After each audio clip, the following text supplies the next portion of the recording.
ఒకసారి ఒక పెద్ద బండరాయి పక్కన ఒక ఫ్లవర్ వచ్చిందనమాట. అయితే దాన్ని చూసి బండరాయి అనేది, నువ్వేంటి ఇలా ఉన్నావు పలుచుగా, పెద్ద గాలి వచ్చిందంటే నువ్వు విరిగిపోతావు అని.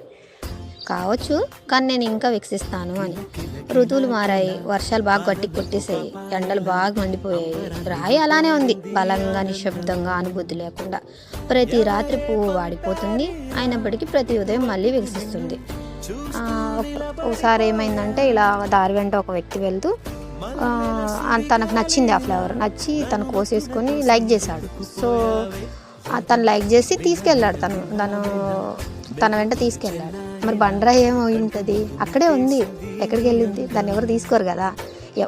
సో మనల్ని ఎవరో తక్కువ చేశారు, మనల్ని ఎవరో ఇదిగా మాట్లాడేశారని మన వాల్యూ మనం తగ్గించుకోవద్దు కదా. ఓకే, ఎవరి వాల్యూ ఏంటనేది వెయిట్ అండ్ సీ, కాలం అనేది డిసైడ్ చేసిద్ది కదా.